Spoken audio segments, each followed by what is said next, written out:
Do we agree, Prime Minister, that nobody should be left feeling, as Cat Smith has just described, that they would be better off dying between now and next April? No, of course. But governments have to bring about sensible reform. I think Starmer's one of the worst prime ministers we've ever had, and he's only been with us 81 days. But look what he's done in those 81 days. He's allowed the Chancellor to go ahead with a scheme where 4,000 pensioners could freeze to death this winter, and those are Labour figures, by the way, not Tory figures, OK.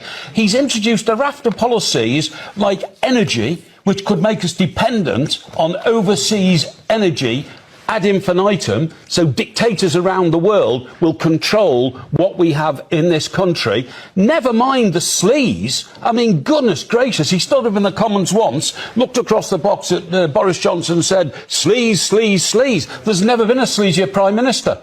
Never been a sleazier Prime Minister. Then Keir Starmer. Never.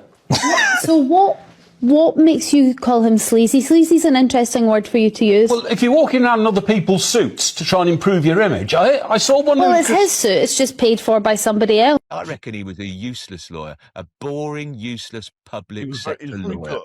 Boring, useless public sector lawyer. A lot of public interest cases, and then he served boring, useless, public prosecution.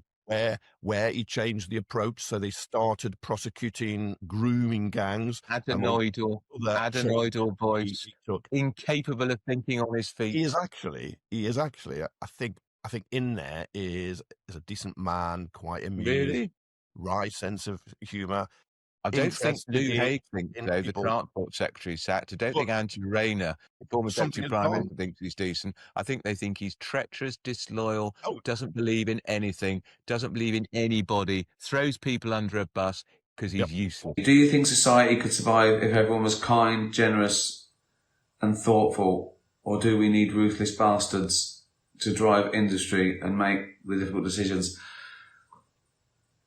I don't know. I don't think you have to not be kind and generous and thoughtful to make difficult decisions, do you? You know, it's kind to decide to have your pet put down. That's kind. It's a terrible decision, but it's kind. It's a kind decision. So I don't think those two are in conflict. But I know exactly what you mean.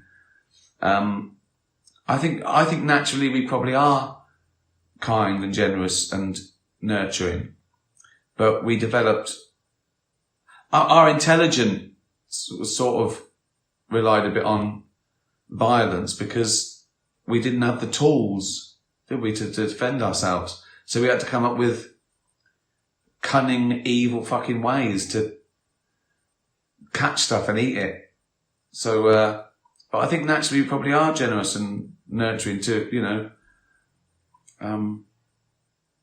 We had to be really kind and generous and nurturing because we didn't have the tools and we had to look after our young in a scary place. But I mean, I don't know about politics. I think politicians have proved that it's nothing to do with doing what's right for most people now.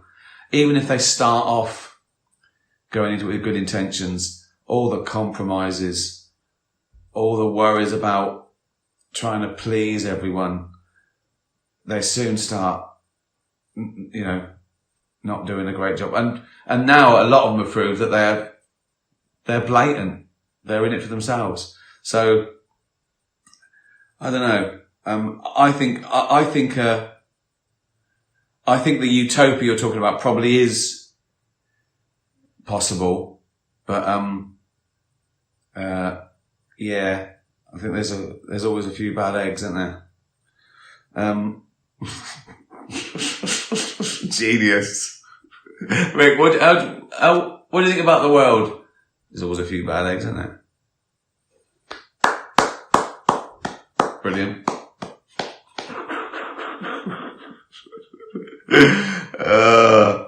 Do we agree, Prime Minister, that nobody should be left feeling, as Cat Smith has just described, that they would be better off dying between now and next April? No, of course. But governments have to bring about sensible reform and take sensible measures reform, which, absolutely. But things like anti-forestalling clause, they are not unique to this situation. But on a human level, the answer to your question is of course not.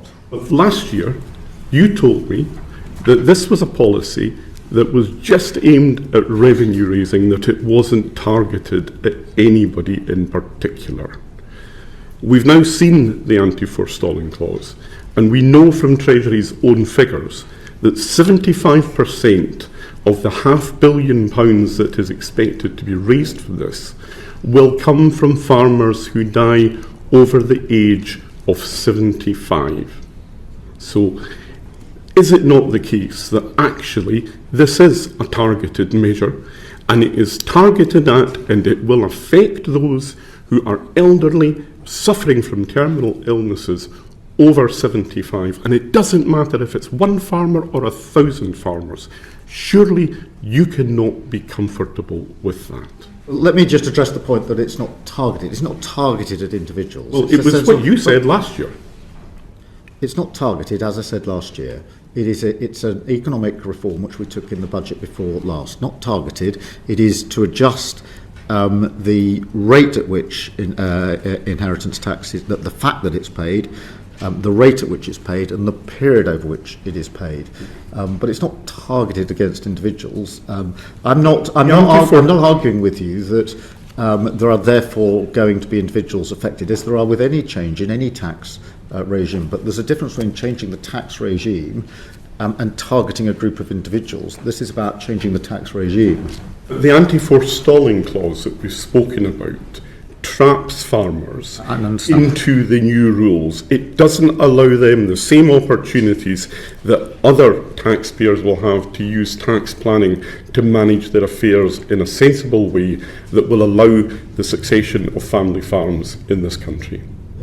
That doesn't make it targeted. It is a necessary consequence of the decisions that we've taken. But I can assure you, as you would expect, the President of the NFU has raised this issue with me on more than one occasion. Not just the President of the NFU. Well, I appreciate that. You've heard it from Cat Smith, you've heard it from my Select Committee, you've heard it from the Welsh Affairs Select Committee, you've heard it from the Northern Ireland Affairs Committee. These are all select committees, incidentally, that have majorities from the Labour Party, and they have all produced unanimous reports calling for this to be paused and rethought. You don't have to listen to me. You don't even have to listen to the farmers out there. You don't have to listen to the President of the NFU. But why do you not listen to your own party colleagues? I do listen to party colleagues all the time. And then do what you're going to do anyway. Thank you very much, Mr. Carmichael. I mean, they allowed him to evade questions like he does in Prime Minister's questions. Because what's interesting is, as the liaison committee, he admitted that jury trials won't actually help to solve the backlog. So he's ditching 800 years of our judiciary system and our freedoms just for, nothing. And he's also admitted that he knows of people who are terminally ill who may end up taking their life before the farm taxes actually come into place. So again, that wasn't in the manifesto, and they should be grilling at him about it because it's broken promises that he wasn't actually promised in the manifesto, that he has no mandate to actually implement. And again, with the illegal migration, Labour MPs, they celebrated 28 days of no boats coming in prematurely, because after that we had 700 come in, and that's taken us over 40,000 legal migrants that came into the UK. So again, it's like we're having to rely on bad weather to keep us safe at border control. So where is our tax money actually going? Because it's appalling.